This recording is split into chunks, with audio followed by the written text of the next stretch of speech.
But like reuniting once again, 8 years down the road, what was the experience like? Fun. Yun naman lagi. At saka every time na pumapasok kami sa set, so alam namin yung each other's characters, alam namin yung ginagawa namin. Pero pagpasok namin, blank canvas lagi. Pagpasok namin, explore natin ganito, explore natin. And very open din si Bella sa ganun. Ako parang, I just came to set na yung mindset ko na was give Carlo your complete trust. So, I even spoke, and there's one scene that was difficult for me because I've never done it in a film. Like, meron kami dito isang medyo konting sensitive na scene. So, I approached Carlo. I told him I was nervous. I told him what I was thinking, and then I asked him what he was comfortable doing. So, I think because we're this open to each other, nagkaroon kami ng, yun nga, trust na and friendship na easy to revisit every time we work with each other again. So, I feel like this isn't our last film also. But Yes, hopefully. Yeah. But Mananakit pa tayo. Oo nga, mananakit Kailangan. kayo. Ang sakit nga ng mga eksena na yung sa drawing, yung nagdo-drawing ka. yeah, nako, ano pala, tas bini- patikim pa lang. Parang binisita ka ni Carlo. Yeah. Ganun ba yun? Diba? Tapos Isa yun, iiyak siya. isa Kay yun sa Dino. pinakamaganda ring eksena sa pelikula. Yung nag-sketch siya. Yeah, naalala ko. Ako, I've only watched 4 scenes in the film, dubbing. Natapos ako nag-dub mga square 1 p.m. Nakauwi ako 2. Mula 2 hanggang 7, di ako bumangon sa kama. Sobrang bigat. Tapos nag-text ako sa kanya, sabi ko, panagutan mo tong lungkot ko, Carlo. Sobrang sakit. No, but Yeah. you're also discussing Alzheimer's, which Yeah. ang dami sa Pilipinas nakaka-relate. Hindi undiagnosed. Ano yung parang, like, how was the process like, learning about this for you two? I think si Carlo has more of an insight on it because of your aunt. Yung auntie ko kasi who passed away 2 years ago. Okay. Well, long agonizing journey siya talaga. Pero I mean, wala kang magagawa kundi i-accept yun at mahalin yung kamag-anak mo or nanay mo. Diba? Wala ka naman ibang choice kundi mahalin talaga at alagaan. Yung tungkol sa yung sa Alzheimer. Naging Ako, on makakalimutan. brand yun ah. Alas on brand yun. Sorry, On naging brand. makakalimutan talaga ako. Yeah, we are tackling something very heavy. I think we're so used to seeing, diba, because sa Philippines, diba, we take care of our grandparents, our extended family also, they live with us. Sanay tayo na dadating sa age yung grandparents natin, nakakalimutan na tayo, hindi naalala yung pangalan natin. And parang we've accepted it as a normal flow of life or progression of life. Pero actually, there's so many layers to it. Like imagine yung one person completely losing their memories. Parang nawawala yung pagkatao nila, nawawala yung personality nila, yung mga paborito nila sa buhay, yung mga kinakatakutan nila. They don't know if they've eaten or not. Like even, the most basic things that we showed in the film. So I think it's the reason I think it's painful to watch this story is because we're not used to seeing a young person go through it. We're so used to thinking yung lola ko, makakalimutan yung lola ko. But actually, it's not less painful when they're older. In fact, for me, mas masakit yun because they've accumulated more memories. Mas marami silang kailangan i-let go. Yung sa amin nga parang tip of the iceberg pa lang, kumbaga pa-start pa lang. What more kung 3 years na, 5 years na, diba? Mas masakit yun. Kung may mga anak na sila, diba? Kasi ang daming memories that you have to let go of. So, it's painful in its own way. But, yun nga, I think it will be relatable to a lot of Filipinos. Buti na lang off-cam, masaya yung mga memory nyo. Yeah, masaya naman, masaya naman. Ay, dapat Pinipilit ko siya Tinutok mag-TikTok. agad ni ABS yung mic sa'yo, Bella. Nandun sa tanong, alam na yung tanong. TikTok nga lang kami sa set. Before yung tanong, how do you support Scarlett dun sa fear of fight niya, dun sa eksena? Hindi ko sinuport. Ako yung naglaglag talaga sa kanila. Push eh. Oo, na please gawin natin tong ride. As in, pinilit ko siya na, okay, Carlos, sumakay na tayo ng ride. Kasi nakita niyo naman yung train, diba? Pambata talaga. Di ba nanilula na ako sa train? Na, umaga pa lang, pawis na yung pa talaga, yung hands ko. Hindi na siya Kasi nga, makausap na whole day ka. No way. Yung mga scenes pa in the morning, kilig-kilig. Nakatulala siya. Pero pag action, kinikilig siya. Masaya Pero pag cut, tulala na naman siya. Naalala niya na mag-rides kami. Kasi kilala ko na to eh. Kilala ko na. Oh my Alam ko na God, alam na. ko, you're that siya. friend. Ikaw pala yun. Come on, let's So the funny thing Kaya is, mo yan, kaya mo. I'm super afraid of heights too. But between the two of us, I had to be the tough guy. Kailangan mo ba hawakan yung kamay niya? Oo, so sa eksena tuloy, imbis na ako yung kakapit kay Carlos, Carly nakakapit sa akin. Alam mo, imagine ko walang scene na magpapahirap sa inyo. Ito pala. Ito pala. Hindi pala Parang acting. Challenge pala. Iyakan, Oo. Fun pa rin. Fun pa rin dahil nagawa ko. Di ba? Oo. I'm Mapapanood very niyo proud of sana. it. Sana hindi na-edit out, no? Tapos yung pala wala sa pelikula, no? Wait, Mag-walk out ako sa premiere kapag Oo. may premiere. Wala palang May premiere. Meron. Meron. Hindi sana or extended cut. Kung hindi Oh my namin God. yung The Jack behind the Snyder scenes. cut. Oo. Actually, yun yung scene drop eh. Yung 4 hours scene drop Yun pala yung scene drop, nakasakay lang kami sa anchor sa Oo. Mapanakit pero yun yung scene. Bella, Maganda sana yung scene drop. Ay, sorry po. Bella, kilala ka sa mga pelikulang mapanakit, ano? Tapos ito, another mapanakit film, ano? Pinangatuan, ano ba, ng Queen of, ano, mapanakit Hindi na ko na mga nga alam ba't laging pelikula. ganito yung nabibigay sa akin. Minsan gusto ko mag-horror naman or comedy. Wala, ito talaga yung napupunta sa sigaw ka nga. Hindi kaya ngayon. Kaya pala hindi ako natanggap. Pero ayun, wala, ito talaga yung nabibigay sa akin. So, I love it naman. I love doing these stories. Mahilig naman ako manood ng mga stories din. So, Pero wala Tumatak naman, akong tendency so, na, diba? ano, Oo. Kapag Yes. gagawa ng iba, kung lahat naman ng pelikula mo ganyan, tumatak. sana may bonus tayo. Pero wala. Directing. Are you gonna direct? Produce again? nakapag-direct na siya. Yes, I'm And I know writing for something now. for this year. Yes. Yeah. Can you share? Okay. I'm writing a project for Agra Brillantes. She hasn't read it yet, but she's my dream cast for this. Kasi feeling ko siya lang may kaya. Tsaka si Carlo. Si Si Carlo kasi parang apat ata yung pelikulang Gusto kasi ni ginawa. Carlo Alam mo, hindi ko parang na rin sabay-sabay 84 yung pelikula niya sa isang taon. Oo. Ikaw, Carlo, ilan ba pelikula mo this year? Wala, ito pa. Oo, yun na Ito naman. pa lang Biglang pero lahat shooting na kami- siya bukas. Correct, oo. Tapos, di ba, baka Bar Boys 3, baka alam mo, hindi mo na alam eh. Ay, Hindi no. naman niya nababakante. Correct. O, yun nga. Totoo. Kayong dalawa, actually. Actually. Di ba? And yun nga, so Bella kanina, just to your fans are asking, kamusta daw yung flowers ng Valentine's? Buhay pa naman. What can you share? Saan mo siya inano? Nasa base. You're so easy to love. Yes! Ano yung feeling? Nakaka-Olivia din. May Nakaka-Olivia din naman yun. Oh, Baka naman yung easy to love. you are. I am. Thank you, MJ. What do you want to share your fans? Na lang, that they're happy for you, kinikilig for you. Ayun, parang girl na girl Making ka new na. memories. Ano yung eyes Special mo, ah? memories. Special memories. Wala na akong voice eh. Bigla. Wala, ano pa lang, I feel like it's too early to tell. Starting stages, baka ma-jinx. Ay, oo. Huwag muna guys. But we're happy. Ang ganda. Oo, but we're happy. But we're happy. Thank you. I'm enjoying my life lang. Yeah. Because si Carlo busy and Charlie's busy. Yes, Wow. Balaraw. Oo. Pero Tapos kapag... pinapalabas pa rin WLB What Life. Galit sa kanya yung mga tao. Galing niya kasi. Sabi ko nga na effective, kaya ka ganyan. Nakakainis siya doon. Yeah. Galing ni Pero Charlie. unti-unti na mag-shift yung ano niya, yung character niya. So may ano na, parang may growth Yes. na makikita. Pero Carlo, may rumors daw na ano na siya, medyo nagkatalang tao na rin. Wala pa. Pagdadasal natin yan. Pray for us. Gusto na rin natin. Pero may plano na. So Bella, how you ano? Hindi po ako nagdadala ng Pero nakita namin ngayon yung happiness mo. Oh, thank you so Kumbaga talaga, open ka na for ano, yung love and character. I think so. I think I'm ready naman. Medyo matagal na rin ako siguro more than a year na rin. So, okay naman kung meron. Kung wala, May wala. choice ba, showbiz or non-showbiz?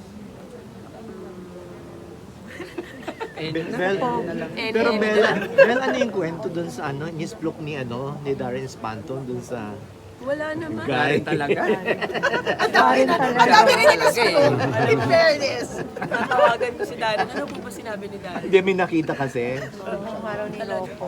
Parang kamukha daw ni Hayden ko at saka ni Rocco Nacino. Ano naman ako nakitang ganun? Tatawagan ko si Darren mamaya. Aalamin ko. Yung comment section ba yun sa'yo? Patay si Darren sa akin. Ayun ba yung screenshot sa Facebook? Nananawagan ako Darren Espanto. Anong message mo?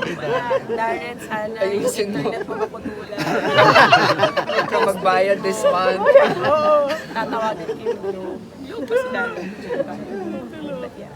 Yun Laki. Anyway, guys, congratulations. Thank you. So excited for Thank you. March 11. Yes, it's March 11. Special watch. Special memory po. Huwag niyo kalilimutan. Thank you. Thank you. Thank you. Thank you. Gusto niyo po kalilimutan. Oo. Napilitan lang po talaga ako. Actually, it was such a nice experience to work with Carlo again.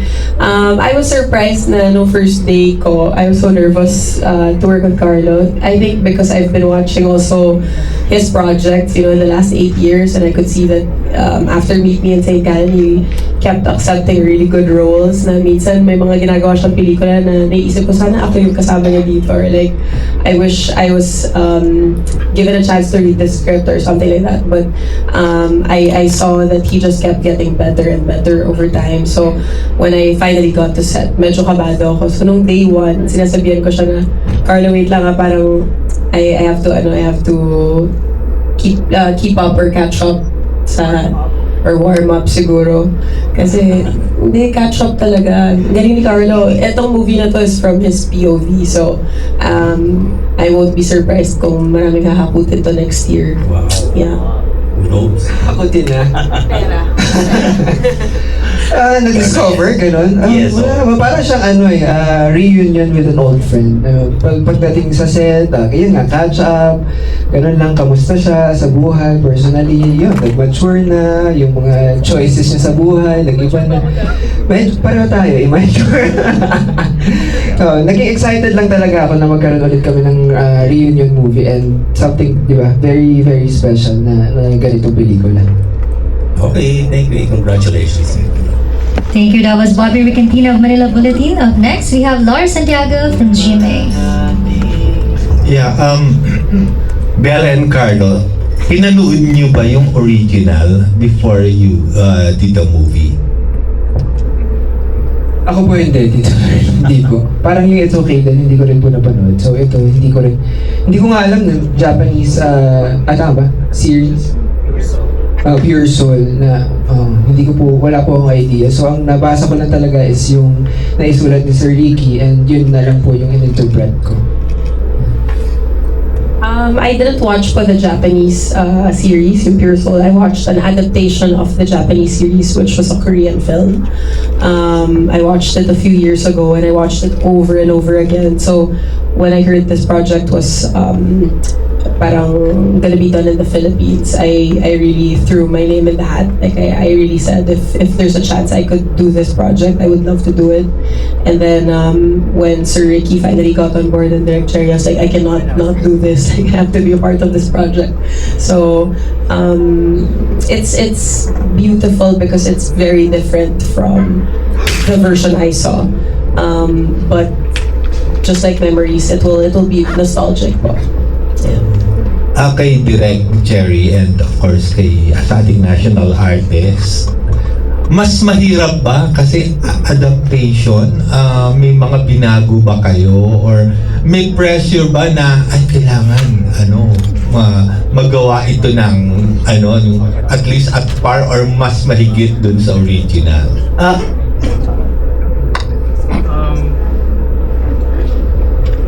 Ako matagal na akong nag-request sa Viva na pagawin ako ng adaptation, ng Korean adaptation. Hindi ako nabibigyan. I think this is the first time. So, very excited ako nang inalok sa akin.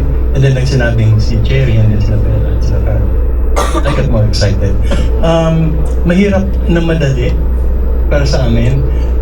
Madali kasi mas paano mayroon ka ng pagbabasehan, structure and yung germ ng idea. And then later, you realize mahirap pala kasi ikukumpara nila and then paano papantayan. Una-una kailangan magustuhan mo yung pinanood mo. At kung nagustuhan mo yun, ibig sabihin ng ganda-ganda niya, paano kayong gagawa ng mas maganda kaysa doon? So in a way, that makes it more difficult. But finally, it was very exciting kasi in the end, kinalimutan ko na yung original. After na-absorb ko siya, parang inako ko na kwento namin ito, Pilipinong kwento ito. Papatakbuhin ko to the way na gusto kong patakbuhin. Hindi na ako mag-aalala tungkol sa pinanggalingan. Opo, nung una kinabahan ako kasi adaptation, yun na nga yung mga sinabi ni King reasons. Baka, number 1, ma-compare, number 2. mga hopya naman, yung gano'n ang hirap. Pero nung nabasa ko yung script ni Ricky, I must say, mas maganda po talaga yung script ni Ricky kaysa sa original. Totoo po, hindi ako nagyayabang. Kaya national artist. Hindi talaga, pag napanood nyo, ang ganda-ganda po ng script ni Ricky. Nung nabasa ko yung script ni Ricky, nawala na yung kaba ko. Tapos, Carlo and Bella pa, half of my work is done. Sa galing ng dalawang artistang to. So yun po, nung una kinabahan, pero nung nag-shoot na sobrang sarap na ng pakiramdam. Lalo na nung natapos na. Ganda-ganda. Thank you. Thank you. Thank you for your questions. That was Lars Santiago of GMA. Up next, we have Von Belinario of TV5. Hi everyone, good afternoon. Yung question ko po muna kay Bella and kay Carlo. Bella, Carlo, I think si Bella nag-tweet a few days ago, may nireplyan kang tweet na mas mapanakit daw to. Ito daw yung pinakamapanakit mong movie so far. Yeah. How did you say that? And reaction, Carlo, kasi ikaw rin, kilala ka rin namin bilang mapanakit sa mga movie. I said it with pride. Yeah.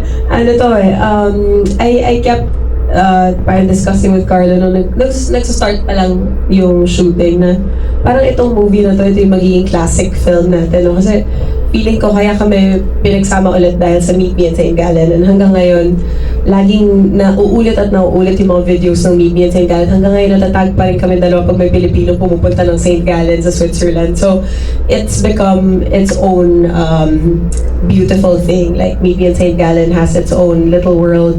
But I think a special memory will be our film. Like, this is, or at least, I don't know if it's the same for Carlo, but for me, I feel like this is one of my films na I would like to think would be a classic. Because obviously I have Direct Jerry Lopez writing and also a national artist, Sir Ricky Lee, writing the script. So it feels very different from everything I've done. It feels more mature, it feels so grounded. The script, sometimes yung lines borderline poetic.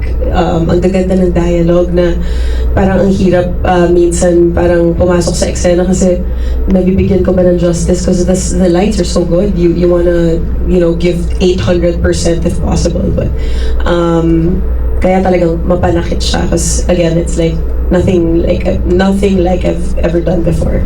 Yeah. How about you, Carlo? Dahil, ano yun? Sorry ba? Ano yung question? Gaano ito kapanakit? Mapanakit? Oo, mas compared sa mga May nakita akong IG post the other day. Sabi niya, pag nauulanan daw si Bella, alam mong masasaktan or mananakit si Bella. So tawag-tawa ako doon. Totoo naman din. Oo, ang daming ulan dito. Basa kami talaga dito. Isa yun sa mga parang highlight ng pelikula.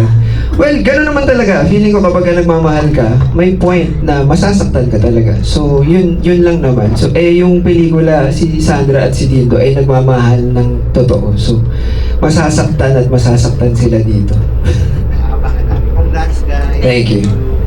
Thank you. That was Von Belinario of TV5 Digital. Up next, we have Archie Liao of Abante Tonight. Ay, good afternoon po. Nakaka-relate ako sa kwento ng pelikula kasi nung yung mother ko kasi nung bedridden at saka stroke siya, there was time na kinakausap ko siya. Umiiyak siya. Ay ko nalaman na kahit yung memory niya wala na, nandun pa rin pala yung puso. Naiintindihan, naririnig mo rin niya kaya naalpan niya, nakaramdam pa rin siya. So, tama-tama yung ng pelikula na what the mind forgets, the heart remembers. Ang tanong ko lang kay Sir Ricky Lee at sa kay Direct Jerry Sineneng, anong kaibahan itong pelikula na ito sa may ibang love stories na nagtatakal about galing lovers na merong isang character na may nagsasuffer ng memory loss or Alzheimer's disease? Kinaiba. In a way, pareho and at the same time, iba naman lagi. But we're very conscious ni Jerry dito sa material na gusto naming ipakita na yung pagmamahal, it goes beyond memories, it goes beyond sakit, it even goes beyond time. Na itong pagmamahalan itong dalawang ito, maski hindi makaalala yung isa, nandun pa rin siya. Natalo niya lahat. I think yun yung nag-guide sa amin kung saan man pumunta yung kwento. And then we decided na mas gawing Filipinized ito Like, doon sa original, medyo katiting-katiting lang yung characters ng tatay, ng nanay, and so on. Pero tayo mga Pilipino tayo laging part ng mundo natin ang kwento ng ating mga nanay at mga tatay. So dito talagang totally na-flesh out namin yung characters ng nanay, ng tatay, ng mga nakapalibot sa kanila. Kaya yung sinasabi kong yung pagmamahal goes beyond memories, also holds true for the parents, for the tatay, for the nanay, and even for the other nanay ni Dindo. So, lahat sila apektado ng pagmamahal doon sa nawalang alaala. Ang follow-up question ko para kay sa Cass at saka kay Direk Jerry at saka kay Sir Ricky. Hypothetical lang, kunin ko yung ano ng pelikula, yung gist, ano. Kung sakaling halimbawa dumating ka sa punto na walan kayo ng memory, o halimbawa nagkaroon ka ng disease like Alzheimer's, ano yung bagay na gusto mong ma-retain at anong bagay gusto mong mabura? Kay Bella muna. Ang sakit ng tanong. Sakit naman ang tanong, mapalakit na reporter po kayo. Mabura, wala naman po siguro akong gustong mabura. Lahat ng memories ko make up who I am. May napanood akong movie the other day, yung Eternity. Sabi niya, what is a person if not a collection of memories? So, I feel like if I delete even just one memory, it's a disservice to who I am, and I like who I am. So, I don't want to delete anything. If there's something I would like to keep, I think, actually, I don't need to keep it. Kasi I always say this naman pa pag may mga interview, diba? Alam niyo naman, wala naman akong family, wala naman akong mga anak. So, I don't really, I feel like I have nothing to, I have no one to continue what I'm doing. But my movies will be my legacy. So if there's something I want to stay, or if there's something I want to leave on, it will be my movies. So siguro the first time I ever watched a movie, that will be the memory I want to keep. My first time in a cinema. Yun po. Kasi di ba may mga instances tayo na meron din selective amnesia. Ibig sabihin, may nare-retain tayo. At meron din namang hindi na natin maalala. So, ano yung mga bagay na yun? Halimbawa, kung may selective amnesia tayo, na gusto nating maging part ng core memory natin at yung mga bagay na gusto nating iwaksa sa ating kaisipan. Siyempre, gusto ko yung masasayang moments. Siguro yung mga kasama ko, yung kaibigan ko, yung pamilya ko. Yun. One of my favorite memories, actually, nanood ako ng MMFF with my lolo sa SM Fairview nung bata pa ako. Tapos, paulit-ulit tayo pinanood yung movie na yun. So, it was just Enteng Cabezote. It wasn't, like a deep movie. It was a funny film. And, that memory, up to now, it's one of my favorite memories with him, even if he passed away already. So, I think movies are really a big part of my life. So, going to movies po. Carlo? Yung memory na gusto kong makip, siguro yung memory ko with my family, yung first out of the country namin na Hong Kong, yan. Lahat ng memories ko actually with my family. Tapos nung naipanganak yung daughter ko, si Mithi, and then yung wedding namin ni Charlie. Yun. Mabura? Mabura? Parang nabura na, hindi wala na akong maalala. So, parang okay na ako. Thank you. May inputs dito si Sir Ricky at saka si Direk. Wala po, sige. Memory na gusto kong makip, yung memory. Pasensya na kayo, maano talaga ako. Nung buhay pa yung parents ko. Memory gusto kong mabura nung namatay sila. Ako, dalawa. Growing up in Daet, when I was still very young, wala pa ako sa showbiz. Wala pa ako sa mundong ito. And then, lahat ng mga karanasan ko na after pinalabas yung pelikula ko, nagpapalakpakan lahat. At yung iba sumasaludo pa sa akin. Pag pumapasok ako dun sa reception, nagpapalakpakan sila.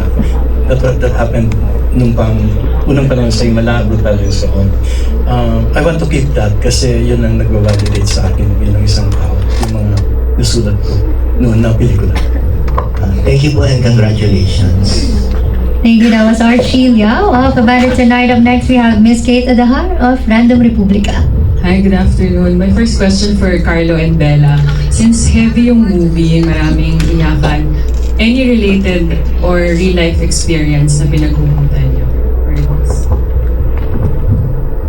Sa akin wala eh. Parang ang hirap eh. Dahil iba yung role eh.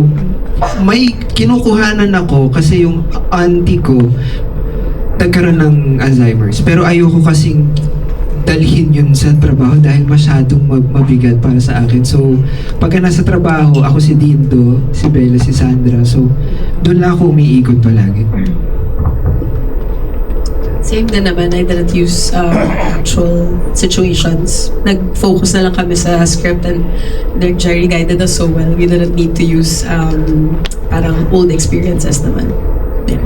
Thank you. And for Direk Jerry, na-mention nyo kanina half the work is done when you're working with good actors. So, pakwento po kung kumusta yung naging experience pag direct nito and nakakailang take po sa mga heavy scenes. Ayan, buti tinanong mo, hello. Ayan. Actually, may point na shoot kami. Sabi nung acting coach, believe it or not, may acting coach pa kami sa galing nitong dalawang ito. No? Hindi, not to teach them how to act, but ano lang, support, guide, gano'n. Sabi nung acting coach, direct tinatanong ni Bella at ni Carlo, okay na raw po ba kayo? Kasi lagi kayong take 1. Kadalasan take 1. Sabi ko kay Carla, balikan mo sila. Sabi mo, sa galing nilang yun, ay, pa ba ako take 2? Ano ako, tanga? Yun, that says it all. Na, take 1 actors po yung dalawang to. Tsaka hindi lang sila, hindi sila pupunta ng set, gagawin lang yun nasa script, collaborative. Kasama ko silang mag-isip, kasama ko silang bumuo ng eksena. Ang dami nilang beautiful suggestions. Si Bea, ang dami nilang suggestions. Si Carlo. Ang sarap lang po ng working relationship namin. Walang, number 1, walang ere, walang diva, walang ang gaan-gaan ng set. Kahit ang bigat-bigat ng storya. Tapos para lang kaming, I'm so excited to go to that shoot every day. Tapos na-excite ako talaga, ano kaya sasabihin, sasuggest ni Bella tsaka ni Carlo. Ganun kami. Alam ni Bella to. Alam ni Carlo to. Ang sarap. Tsaka sobrang galing. So, yun na nga, kalahati ng work ko that. Aanggulo na lang ako eh. Yun. Thank you, Direk. Thank you. That was Miss Kate at the Heart of Random Republica. For our next batch, please do stand by. Nurse Alma of GMA Entertainment, Alan Policarpio of Inquirer, Miss Dolly Ann Carvajal of Philippine Star, Nikki Wang of Manila Standard, Street Scooper, a TikTok content creator. Our next question will be coming from Nurse Alma of GMA Entertainment. Hello, good afternoon. To Bella, tama ba na you hate rains? Yes, how do you know? Nabanggit ko ba ito dati? Parang, for someone na, may nakapag-banggit lang, for someone na ayaw ng ulan, tas puro yung movies mo, Oo nga mga rain scenes ka, paano yun? Maganda. Sa totoong buhay ako ng ulan. Nalulungkot ako. Hindi, nalulungkot ako sa ulan. Oo, ganun. Oo, nalulungkot ako pag umuulan. Siguro dahil lumaki ako sa Pilipinas, gusto ko maaraw palagi. Nakatulong siya sa akin dito sa movie ng grabe because kaya the movie is very heavy and melancholic. It helped me a lot. Minsan, sinisindihan pa lang nila yung rain effect na tutulungan ako emotionally. Which was such a big help, honestly. But, we keep saying ang bigat ng movie, ang sakit ng movie, but there are also so many beautiful light moments in the film. I just wanna add kasi baka i-expect nyo, umpisa pa lang umiiyak na kayo, although it could be that way. There are so many light moments also that bring life to the film. Masingit lang, but yeah. My second question is for Carlo. Ay, siguro pati na rin kay Bella, no? Since St. Gallen, ano yung mga na ano nyo na sa tingin nyo yung parang nag-improve or ano yung sa acting, may mga na ayaw kong gawin. Ano yung mga nag-improve sa inyo or na-discover ninyo na kakaiba this time since mapanakit na movie din ito?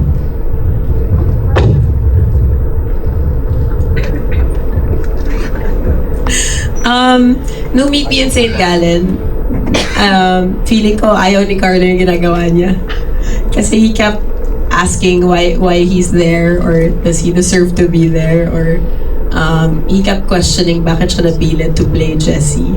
And we had to remind him every day, you're Carlo Aquino, you're so good. Ako nga, nagre-react lang naman ako sa kanya sa mga eksena, wala naman akong ginagawa eh. So, kung hindi siya si Carlo Aquino, hindi naman ganun din yung magiging ginagawa ko sa Meet Me in St. Gallen. So, now, in 2025 and 2026, I think Carlo's more sure of himself. He he's also more firm now with his decisions and acting choices. Like, if he needs a moment, if he needs time in a corner, hindi naman. If kailangan niya muna ng space sa gilid para makinig ng music or kailangan niya ng katahimikan, he takes up that space. Dati kasi hindi, parang oo lang siya ng oo kung ano yung mangyayari sa set. Ngayon, parang I feel like Carlo understands that he's Carlo. So, which is a really beautiful thing to see as a friend. So, yeah. For you, Carlo. Ako naman ever since naman si Bel, very supportive. And up to now, kapag humihingi ako sa kanya ng tulong, ganun pa rin yung enthusiasm niya kapag wag lang pera, wag lang financial, no?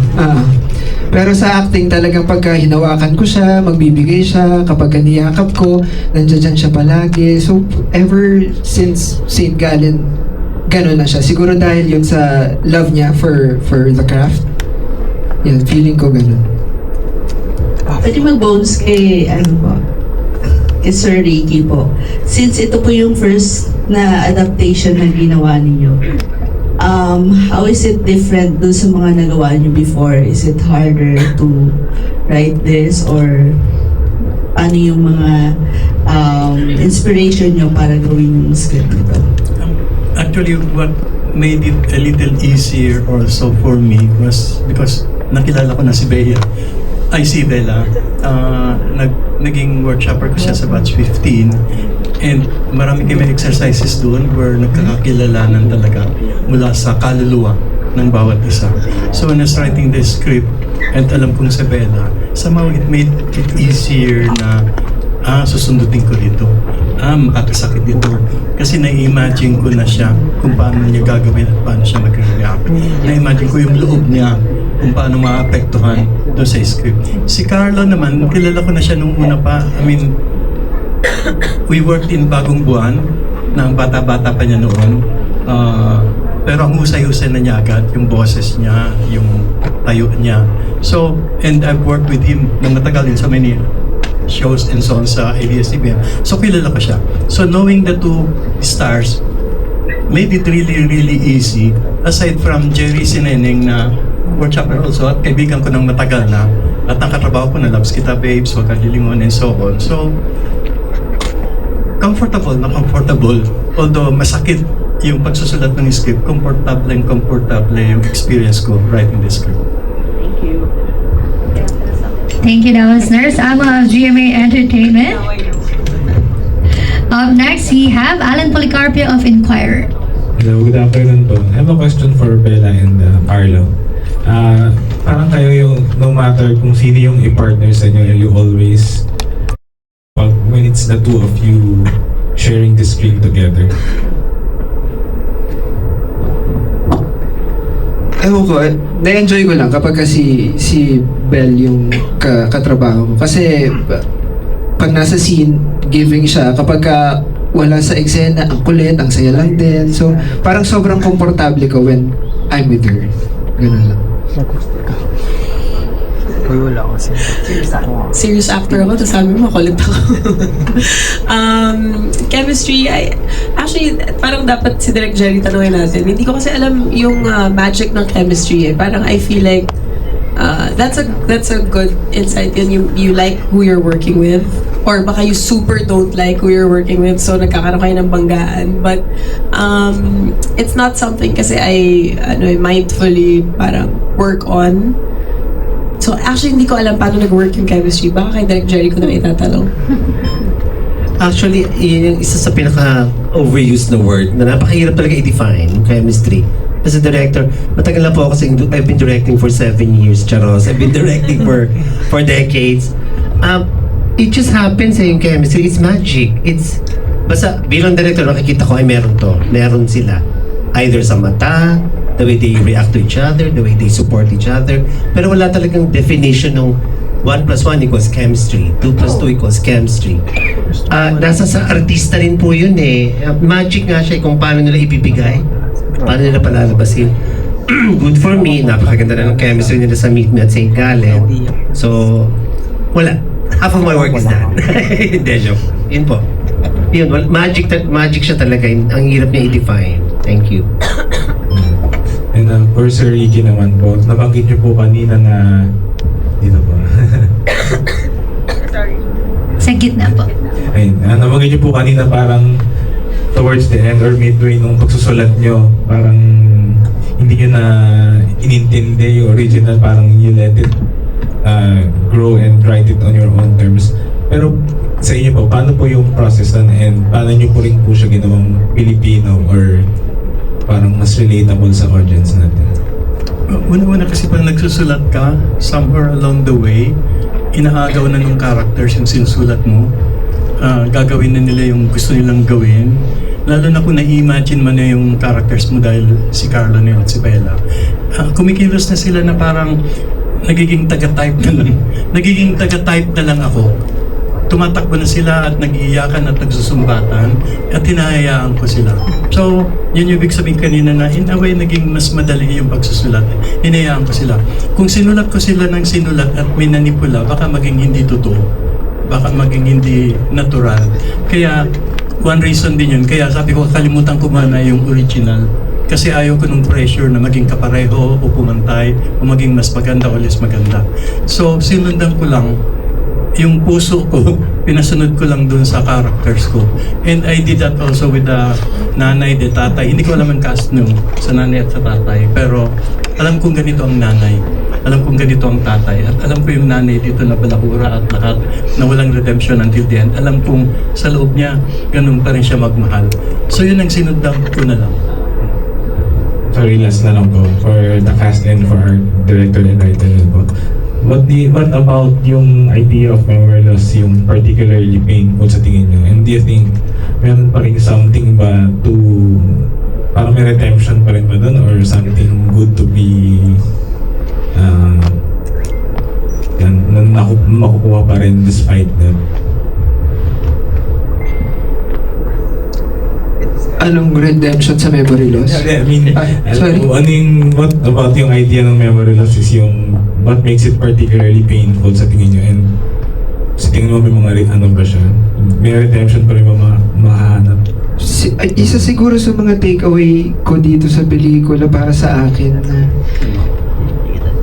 kapag papunta ka na sa ganun, kung may memory loss, halimbawa sa akin mangyayari, ang gagawin ko na lang is to become a better person para sa akin. Kasi mawala man yan lahat, I think your heart will always shine through. Yun yung magiging guiding light mo. Kung mabuti yung puso mo, magiging mabuti yun. Kahit mawala yung cognitive mo, physical, yung lahat ng kaya mong gawin, kung mabuti yung puso mo, yun yung lalabas. Sigitan ko lang konti yung kay Carlo. Yung nare-retain. I think one thing, kakabit ng kay Carlo, one thing na makikita sa pelikula, even if may line sa trailer at sa pelikula na sinabi ng character ni Bella na malupit ang mundo, in the end, makikita natin sa pelikula na mabait ang mundo. Totoong mabait siya. Maski na may memory loss, nag-iiwan siya ng mga marka, yung pabango doon sa trailer na mahalala niya si Dindo. Maski hindi niya alam na si Dindo ito. Nag-iiwan yung universe, yung mundo ng mga katikatiting na mga ebidensya sa palibot to show you na nothing is totally lost. Mabait pa rin ang mundo. Nandiyan pa rin yung pagmamahal. At may mga natitira pa rin. Hindi lahat nawawala. Ako naman sisingit sa answer ni Sir Ricky. May nagtanong kanina, anong difference nitong movie namin sa ibang movies that tackle memory loss. I think this is the first movie I've watched that tackles memory loss that wakes up your other senses. So, katulad ng discussion sa pabango. Alam naman natin lahat, di ba, pag scent, it really brings you back to a certain memory or it jumps you back to a different year, even a different decade. Yung patak ng ulan sa balat, malaking part kasi ng story yung ulan, yung pabango, yung hawak ng buhok. Like, marami kaming senses na binubuhay dito sa film. It's so beautiful na we used so many devices, I feel, to remind Dindo and Sandra who they are or what their love is like. And I think when the audience finally watches, their senses will come alive. I think that's the difference for me watching this and say like the Korean version or the Japanese version or even something like 51st Dates, diba? Kasi ang dami naman ng movie about memory loss, but this is the first one I've watched. Now, while I was watching, nararamdaman ko yung lamig ng ulan. Hindi ko alam kung dahil ba ako yung artista dun sa film, but hopefully it translates and you guys see it too. And let us know if it does. But yeah, I think that's the difference of our film from what I've watched so far. Yeah. Ako naman yung what's painful about losing your memory. I believe kasi yung memories natin is what makes us unique. Each and every one of us, meron yung memories niya, iba naman sa memories ko. So pag yung memories ni Jerry, which make him Jerry, pag isa-isa mong inalisyon, parang nawawala na ako, nawawala na yung pagkatao, nawawala ako bilang, nawawala yung pagiging Jerry ko. Kasi nga, akin yun memories ko yan Like your memories, sa'yo lang yan. Yan yung bumubuo sa pagkatao mo, tumuturo sa pagbuo ng pagkatao mo. Ang sakit isipin na, kasi di ba kung malungkot tayo, we think of happy thoughts, happy memories, para mapangiti, makalimutan yung dinadalang problema. Imagine mo kung wala ka na noon, wala ka na ng mga ganon. So yun yung masakit about losing memory. Thank you. Thank you po. Thank you. That was Alan Policarpio of Inquirer. Up next, we have Miss Dolly Ann Carvajal of Philippine Star. Hello, hi Bella. Aido from Bianchi. And to Carl, before I ask my question, I'd like to say, ang galing-galing mo dun sa it's okay not to be okay. I just had to say that. Anyway, the question ko is, for you, what makes a memory special? The person, the timing, or the lesson? Pang beauty pageant. Siguro yung kabuuan po. Lahat, sama-sama. Kung sino yung kasama mo, kung kailan nangyari, kung saan. Kasi, yun yung nagpapaspecial yung kabuuan. Hindi lang naman pwede kang the whole package. Hindi ka pwedeng mamili ng isa lang para sa akin. Thank you. Yeah, same po. Parang total, everything. The totality. Yes, the totality. Thank you. For Sir Ricky. Sir Ricky, ano pong pinaka painful line dito sa movie without spoiling the story? For you personally. Pinaka-painful line? With ang dami Tawang siya ka talaga. One that stands out in your memory. Well, merong isa na naalala ko na painful, doon akong spoiler ito.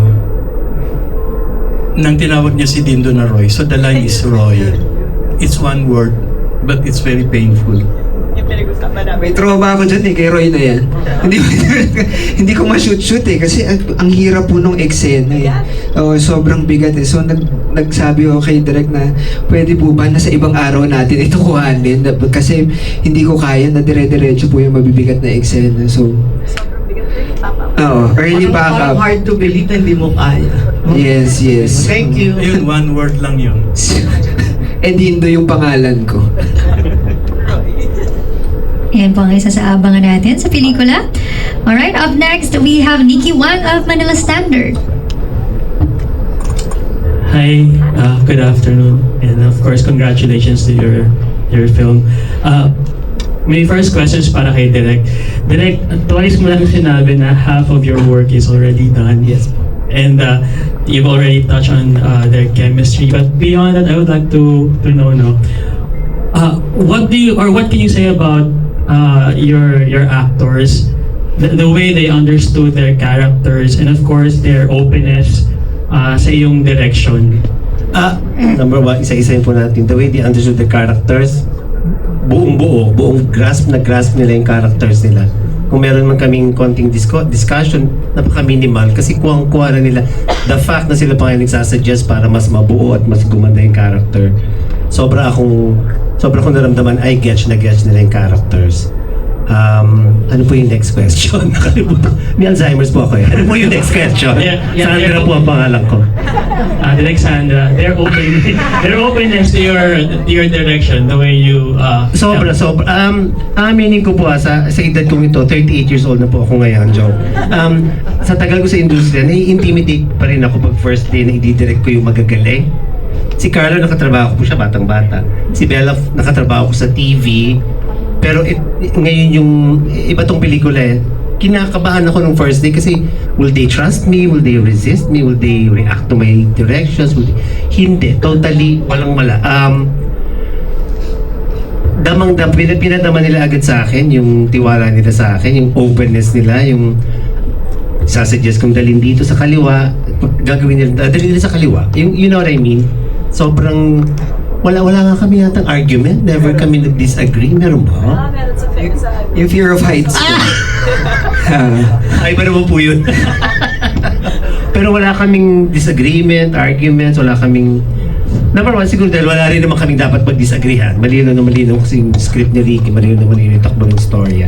Pero in terms of acting and may konti akong sasuggest here and there na agad-agad naman, tatanggapin nila. In the same way, meron silang babaguhin sa gusto kong paggawa. Mas maganda naman, tinatanggap ko naman. Ganun po kami ka-open. Thank you. Thank you, Direk. And of course, may last question para kay Carlo and Bella. Sweet question lang to. I'd like to piggyback on the title of the film, A Special Memory. Talking about your whole experience doing the film, siguro ano yung special memory na napulot nyo in this project? Carlo? Sige, kukwento ko na. Yung fear of heights ko, nagkaroon kami ng konting argument ni Direk Jerry kasi nga ayokong sumakay sa mga rides. Okay? Oo, pero kasi si Belle, gusto niyang kuhanan yung eksena na yon. So, ginawa ko, sobrang na-anxiety ako. Nagagalit ako sa sarili ko, pumuntok ako dun habang nandun na sa ride. Nagalit ngayon si Direk Jerry na pumayag ka dito, pumayag ka na. So, umalis siya, kinuhanan namin yung scene. Nagawa ko, pero hindi ko alam kung nasama dahil mukha akong takot na takot yata dun. Tapos after nung scene, dahil nga ayoko nang magsayang ng mga oras na hindi kami mag-uusap, na kakasama ko siya, lumalaki ako sa industriyang ito, nilapitan ko na, humingi na ako ng dispensa, at right there, naging okay kami ni Direk. Yun, isa sa mga special, ko yun. Tsaka yung namin, yung eksena namin na nasa trailer, yung umuulan. Gusto ko yun. Thank you, Carlo. Bella? Ako, special memory ko dito, may eksena kami.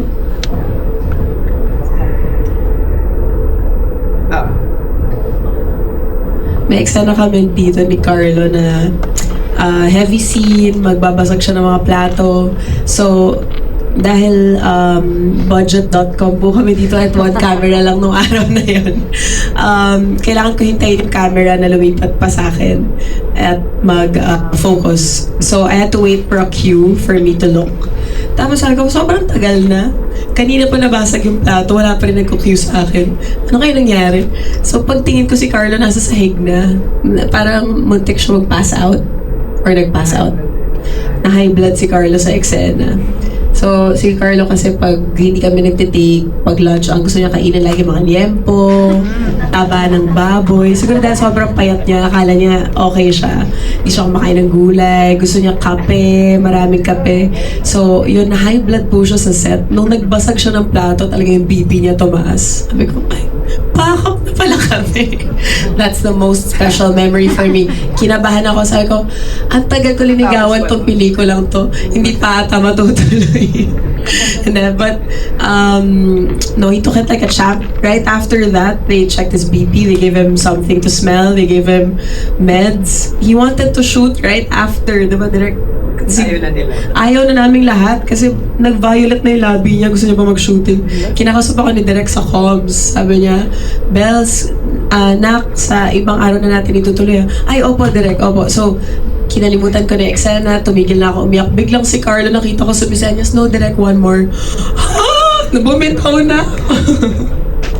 Sobrang galing masyado, sobrang professional. Ayaw niyang umuwi. Pero hindi, pinauwi na namin siya. So, I think, ang dami nangyari sa set na to. Health scares, height scares, but funnily, Rain, near-death experiences, but funnily, overall, I think this is one of my lightest projects to date. It was so easy to be on set, like Direk Jerry said. Wala masyadong pressure. It was very easy. Yan. lightest pero heavy on emotions. Heavy for you guys, light for us. Thank you very much, Dr. Ito. Thank you. Thank you for your questions. That was Nikki Wang of Manila Standard. Up next, we have Sweet Scooper, a TikTok content creator.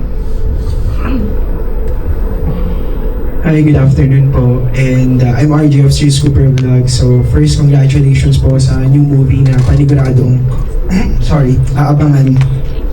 And it's not too late, of course. we want to recognize you guys really about your last year, 2020, isang daang awit para kay Stella. And syempre, Carlo Aquino, para naman dun sa Bar Boys. Yeah. Dalawang beses ko yung pinanood. Sobra. And syempre, para sa akin, nag-stand out ka dun sa Bar Boys. Or isa ka sa mga nag-stand out yun na lang. Kaya dalawang beses ko din pinanood. Syempre, yung isa gamit yung passes, isa gamit yung bulsa. So, well, speaking of that, since natanong na kanina yung about sa special memory, particularly, I just want to ask, since na great actors kayo, ang dami nyo nagawang project na sobra talagang madami kaming natutunan, nakarelate kami and everything. Sa kabila ng hirap na ginagawa nyo, for sure, dumarating yung time na parang ayaw nyo na siguro sa ginagawa nyo or napapagod kayo, as simple as that. Dumating na ba talaga yung time na parang gusto nyo nang mag-quit? And ano yung special memory na nasabi ng friend or ng family na nakapagpabalik doon sa motivation nyo bilang actor para magpatuloy at palaging gawin lang to kahit na napapagod na kayo?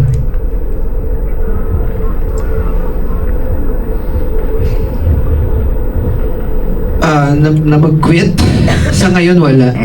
Kasi may pinapaaral ako, 5 years old pa lang. Si Mithi. So hindi ako pwede mag-quit. Tsaka siya rin siguro yung isa sa mga rason kung bakit ako tumatayo at gusto kong gawin itong ginagawa ko. Si Mithi and of course my wife. Tapos yung makapagbigay inspirasyon din sa mga tao na katulad mo, nanonood ng mga pelikula namin na sa tingin mo magaganda, syempre, at yung mga characters namin at the end of the day kasi ako, pare-pareho lang tayo di ba? Naghahanap buhay, pero kapag napapanood mo kami, ibang tao yun. Yung mga napagdadaanan nun, feeling ko napagdaanan mo, ako rin. So, yun, para lang makapagbigay ng inspirasyon talaga. Right. Is there, can you bring us back? Meron bang scenario before na napagod ka, kung hindi man about sa showbiz or pagiging actor, meron ka bang natatandaan, naaalala ngayon na special memory from a friend or a family na nakapagpamotivate sa'yo? Na parang nag-e-echo minsan yung words na yun or yung phrase na yun?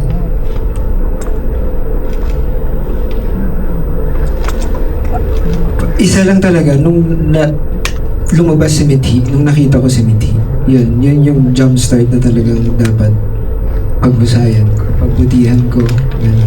Yun yung parang renewal ng love ko. Yes. Thank you.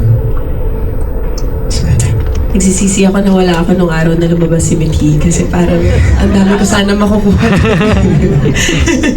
Ba't di mo kasi ako in-invite?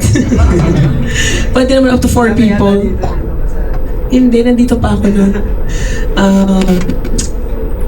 Meron na burnout ako at one point. 2019, I was shooting on Vodka Beers and Regrets, Manyanita, and Mea Culpa. May ginagawa kami series na Direct Jerry, yung Sinong May Sala, at the same time. So, sa isang linggo, I was playing sniper shooter, lawyer na schizophrenic, at an alcoholic actress. So, 3 characters in 1 week, Monday to Sunday. So, nakakalimutan ko na kung sino ako. Tapos naalala ko may isang taping, shooting kami ng Manyanita. Parang pa 6 a.m. na, paakyat na yung araw. Malilate na ako sa susunod, sa Sinong May Sala. 7 a.m. yung call time ko doon. Nagsiset up pa lang sila ng bus. Tapos naka-prosthetics yung kalahati ng mukha ko kasi sunog. Sabi ko, gano'ng katagal pa kaya itong setup ng bus? Sabi nila, mga 30 minutes. Okay lang, maglakad-lakad muna ako. Nasa EDSA kami, yung Victory Liner na bus station. So wala naman ako malalakaran, di ba? Kasi EDSA rin, pag naglakad ako, mamamatay na ako dun eh. So tumupo lang ako sa gutter ng EDSA na nakasuot akong prosthetics. Tapos may dumaan. Nagbato ng piso sa akin. Awang-awa ako sa sarili ko. Like, ano ba nangyayari sa akin today? Binato ng piso. Sabi ko, may cellphone ako, no? Pero yeah, parang nung moment na yun, ramdam ko yung pagod nung linggong yun. Tapos iniisip ko lang, pag nakakuha ako ng day off, yung mahabang day off, aalis ako. As in malayo.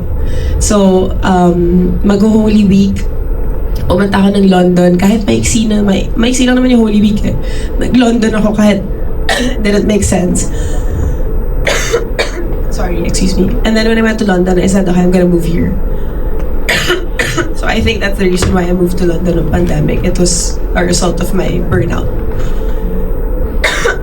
And then I had 2 friends talk to me on pandemic. Sorry, hingi lang ako ng tubig. Wala akong COVID, nag-test ako. Pagod na to eh.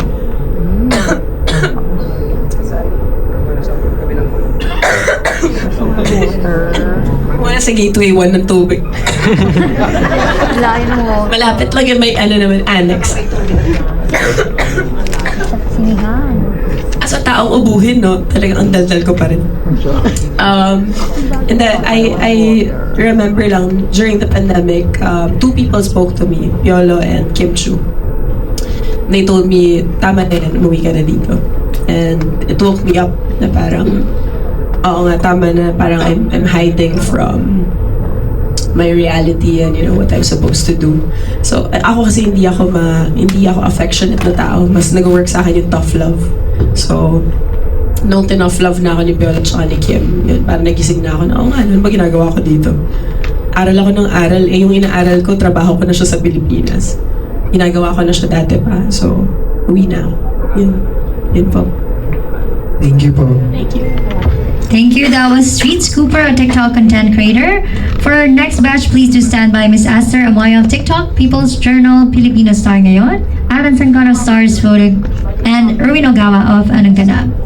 Our next question will be coming from Miss Aster Amoy of TikTok, People's Journal, and Filipino Star ngayon. I'm here, pero halos ng tanong na gusto ko dapat din malaman. Tanungin ko muna si Direk at saka si Ricky. Ano ang mas mahirap gawin? Isang original material or an adaptation material? Original material kasi para kang lumalangoy sa dagat, walang landmarks, walang pangpang, malawak lahat o walang balsa. You can go anywhere. And kung writer ka, you want to go everywhere kasi ang dami-daming ideas. So, ang difficult na trabaho sa writing is yung mamimili ka out of 5, 6, 7 na magagandang idea.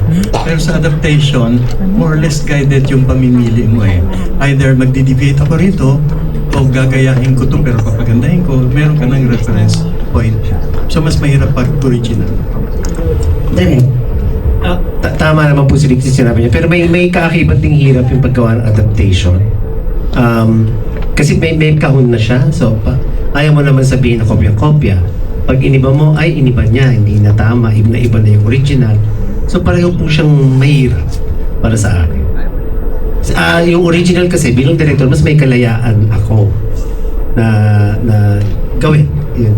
Sa adaptation, lalo na yung mga iconic scenes kasi hindi ginagawa ko rin po ito sa TV, hindi lang naman sa film.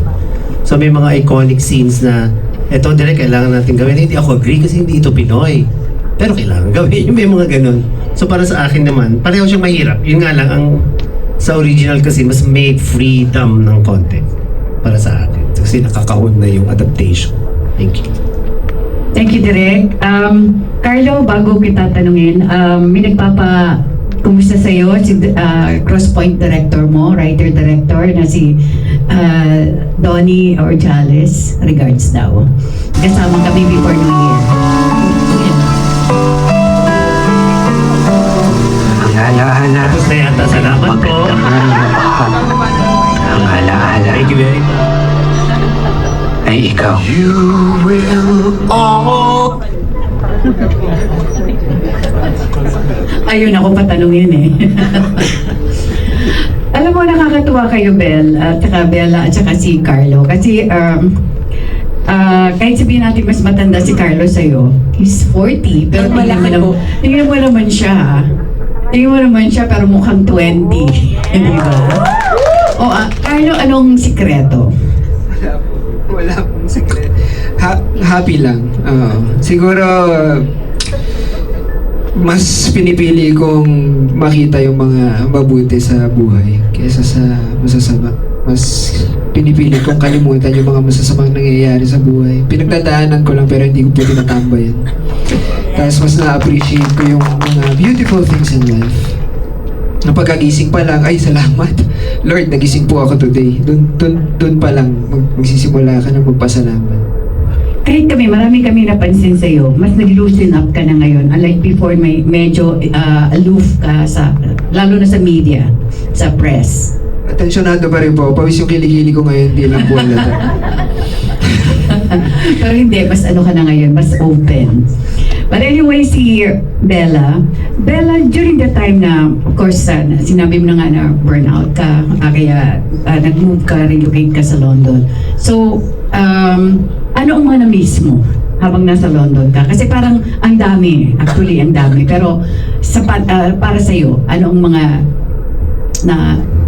na-miss mo nga?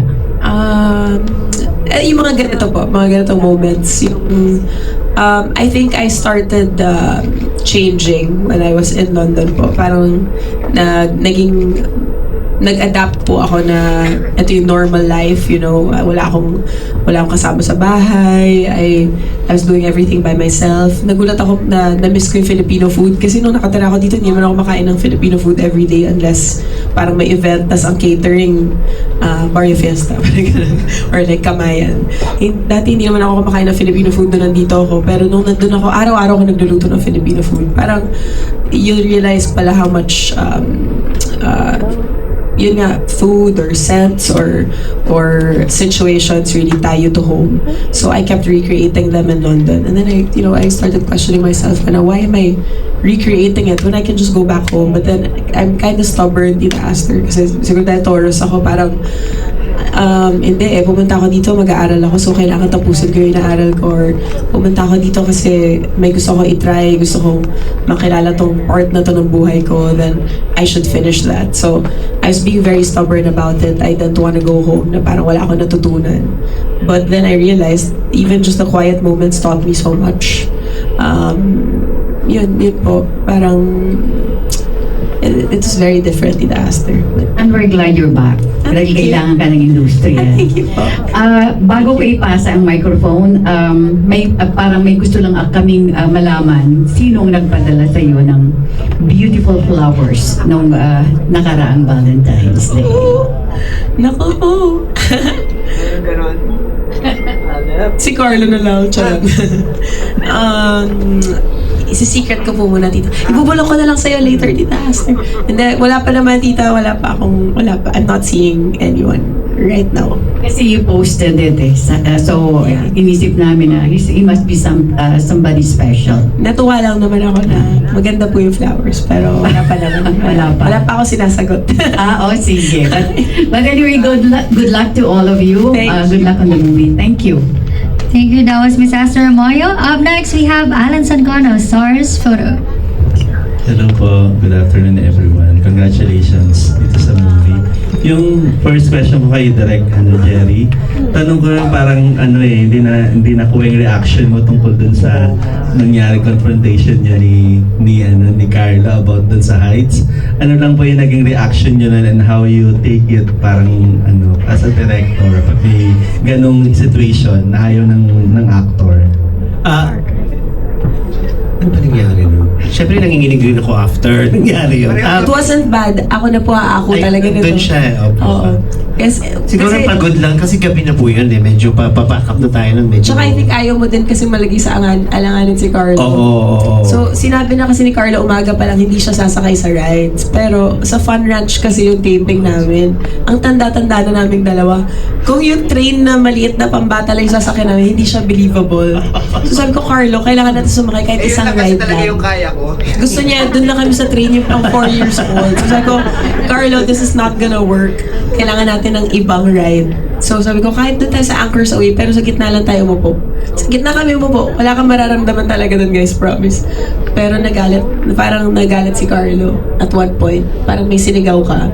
And I think Direk Jerry approached the set mostly also to protect your staff. I feel yun yung naramdaman ko na kasi may sinabi si Carlo na one word. So I think you called him out na parang, ops, pumayag kang i-shoot to, so huwag kang magagalit.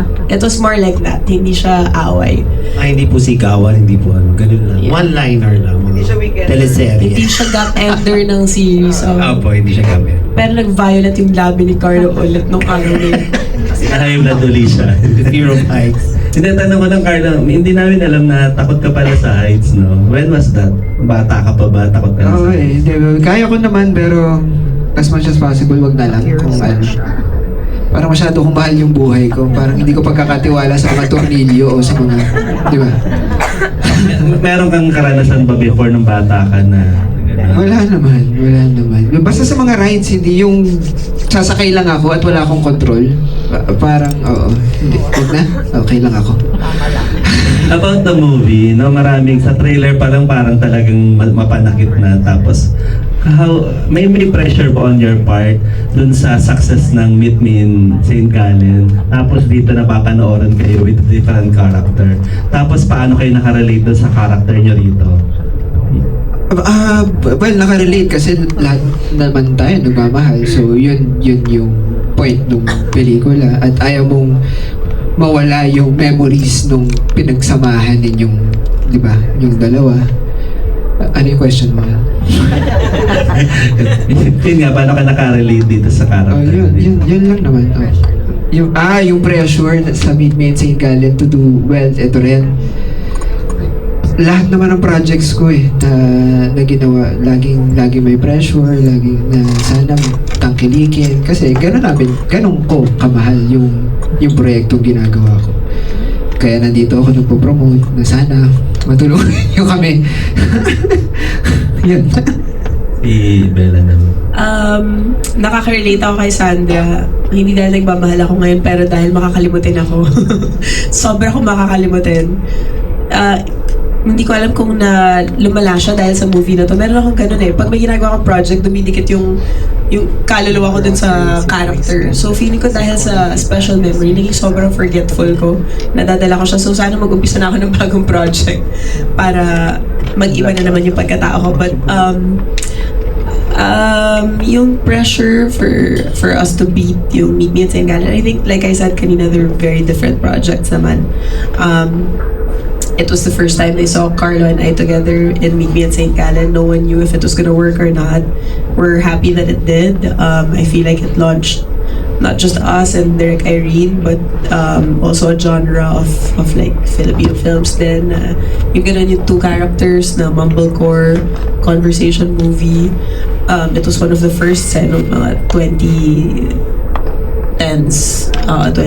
So, we're happy that worked, but it's a very different project. So I don't even know if kung paano namin to gagawin, how we're gonna market it properly, sa totoo lang. Kasi alam nyo rin naman, nag-iba rin yung landscape ng pelikula sa Philippines, diba? We can really use all the help we can get. Dami nating kalaban. You know, we have not also kalaban lang, but they're also our allies in many ways with, you know, their streaming platforms. So in many ways, parang bakit magbabayad ang tao na manood ng sine kung pwede naman sila manood ng streaming platform. But that's the reason why we try to make good quality Filipino films, and we're very lucky. I heard kanina our ticket prices for this film is gonna be lowered down the same way it was for Isang Daang Awit Para Kay Stella and also The Loved One. So I hope you guys help us share that. We're trying to bridge the gap. We're hearing the complaints of the audiences na masyadong mahal ang sine, masyadong mahirap for us to keep watching movies and to alam mo, tangkilikin yung pelikulang Pilipino kung ganito kamahal yung cinema prices. So now, we're trying to find ways also to bridge that gap. So sana, we'll see a difference in how people are watching again. Malaking factor yun ng manong sine. Sobra. So congratulations everyone. Thank you. Thank you. That was Alan Sancon of SARS. Photo up next. Hello. Projects nyo. Mauna na ako. Meet Me in St. Gallen. Yes, of course. And now this Special Memory. And first film I directed, 366. Yes. Yeah. Thank you. And Carla, 3 movies. Sa dami. Ang hirap, ano? Top 3. Mahal, walang top 3. Mahirap yung top 3. Oo, mahirap sagutin yung... Top of mind lang. Lahat nagpa-pile up sila. Siyempre, bagong buwan, bata-bata pa na kami sa St. Gallen. Yan. O, diba? Isa na lang. Isa na lang. Okay daw. Sige, Koke. Nakatatlo na. Gusto ko nga magkaroon ng part 2 eh. Gusto ko ulit makita si Koke. Tumaba kaya siya? Nag-gain kaya siya ng weight? Ang dami kasi sobra. Oo, mali. Okay, thank you guys. Best of luck. Thank you very much. That was Erwin Ogawa of Anong Ganap, and that concludes our Q&A. Thank you so much to our dear friends from the media press. Maraming salamat po for all your questions.